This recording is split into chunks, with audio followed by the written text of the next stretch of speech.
was very ambitious. I mean, compared to the first Alien, which was very small and claustrophobic, this was a big, kind of heart-pounding version of Alien. The budget this movie was slated at and the movie that they were trying to make was very ambitious. There was a feeling that we were working on something that was going to be a landmark and that whatever we had to go through would be worth it. From the time we're children, we are inherently afraid of that which we don't know and don't understand, but it's also in our nature to be curious and to go into those dark places and look around with a flashlight. But God forbid that flashlight should ever fail.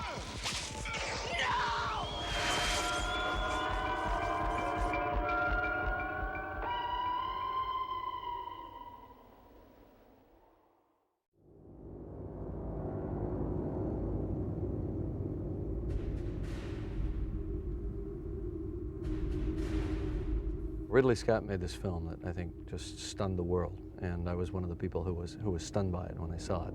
And a few years later, when I became a filmmaker myself, I actually, saw an opportunity when I was asked to write the second one to, I wanted to make a film like that. I was so impressed by the world that he created, the characters that he created, and the design. But I think that there are many accomplishments in that first film, and he really set the bar very high for science fiction in general.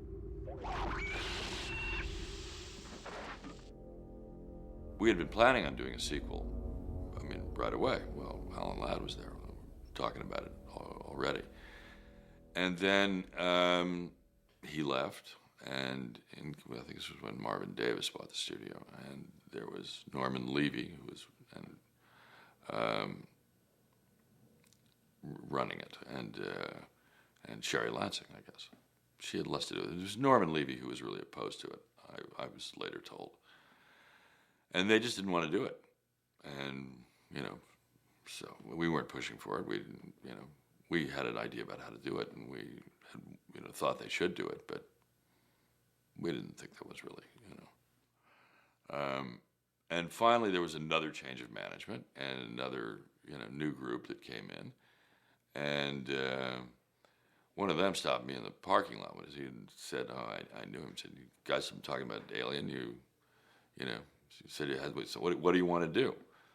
So I kind of told him the story that was a cross between Southern Comfort that Walter and I had made since and the Magnificent Seven that we were working on at the moment. And he said, great, that sounds fine. Good. So we then all had we all had a meeting, and we were on. When we were casting Terminator and we found Arnold Schwarzenegger, we were going to start shooting in summer of 1983, and we were going to shoot in Toronto. However, Dino De Laurentiis had a preemptive option on Arnold to star in Conan 2, The Destroyer. He'd already made the big hit Conan the Barbarian, and he preempted Arnold to star in that film, which meant that we couldn't start shooting for about 9 months. Now, that wasn't enough time to do another movie, but it was enough time for Jim to take on a writing assignment.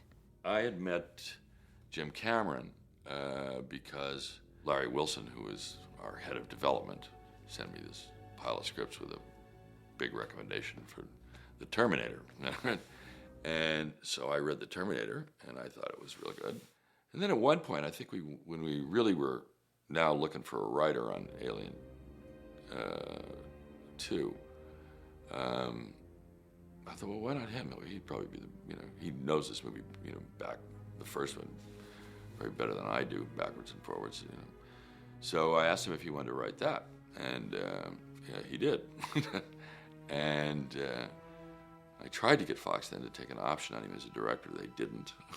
And he, wrote a draft of Alien, and then he went off to make The Terminator.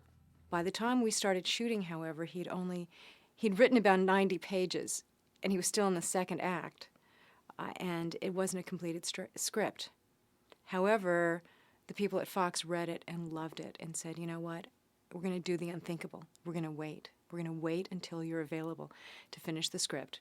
And if your directing debut is, well, it really wasn't a debut in that he'd already directed Prawn to the Spawning, but if this film turns out well and you demonstrate talent in the directing field, we'll also let you direct.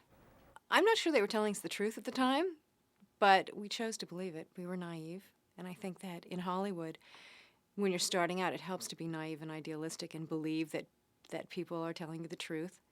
And in this case, it turned out to be something that came to pass. If Terminator hadn't been such a success when it premiered, I doubt that Jim would have been brought on to direct. I had worked for Roger Corman at his studio in Venice, and we did a film called Galaxy of Terror, which was Roger's definitive paean, to be charitable, to Alien. And I had worked on that film with some people that are actually involved in this production, and studied the design of the film. And I had already worked as a production designer before that. And I was working as a designer and an effects man. Alien seemed to really bring it all together in terms of design, and that's what attracted me to the project, the opportunity to create another world, basically. From the time we thought about tackling it, Jim's perception was, we're doing a sequel, we're not doing a remake. We're not trying to do a gothic horror film, we're going to do a combat movie. And that was how we perceived being respectful of the original vision of Ridley Scott and not trying to remake it. The fans of the first film are so powerful in their, I mean, they're so entrenched in the vision that Ridley created for that film, that to do a clone of it, or to take one sort of small baby step away from it, would not do. So what I've tried to do is take what I personally was interested in from that film, certain aspects of the alien's life cycle that interested me, the Ripley character, which interested me greatly because of the fact that it's a strong female character and that sort of thing, and brought into it a whole other area of science fiction that I've also always wanted to see realized, which is the idea of the military in the future. Sigourney was wary. She wondered, who are these kids who want to make the sequel to a film that she was rightfully very proud of. But from the first meeting, when Jim told her the direction he wanted to pursue, she was interested.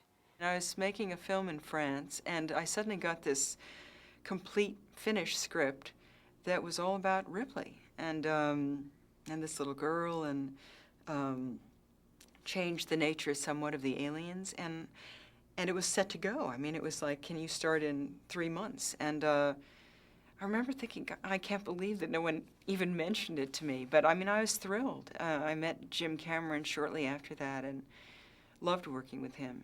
Sigourney read my script, my first draft, and she was, on the one hand, very, very critical of certain small things that she said her other character, that her character as established in the other film wouldn't do. And simultaneously, she was very complimentary, saying that she thought that I had really hit her character on the head as long as we cleaned up those details. And she was overall really thrilled with the direction that we'd gone in. I felt he'd fleshed out the character of Ripley. I think it's hard to write the character of Ripley, because most writers would say, write her like a basketball coach. All right, people, come over here and let's do this. And it's like, so he really captured her and made her this renegade, and someone who wasn't, 200 years later, her daughter had died. It was a great beginning for the character to feel that kind of isolation and rage, I think. She came to it when it was visually and dramatically a fait accompli. So I have to give her a lot of credit for not rampaging through it and saying this won't work, that won't work. She approached it as, right, I see the direction you want to take. This is how my character would respond in that situation. So it was a dream for me as a writer. So I took her input on how she would react. She speaking as Ripley, I wouldn't do that, I would do this. Wouldn't I be a little more angry here or a little softer there, that sort of thing, and applied it all back into the rewrite. Then there became a contract negotiation in which Fox was not necessarily willing to pay her the amount of money that she wanted, and asked Jim to pursue a storyline that did not include the Ripley character, which he balked at. He refused to do that version. I think she was always going to do it. I think it was always a question of the money. And I think, finally she had the upper hand, and I know she got paid what she asked for, so. Ultimately, a deal was done, and we were able to make the movie we all wanted to make, as opposed to one that was, we felt, simply a ripoff rather than a part of what has become, obviously, a very successful series.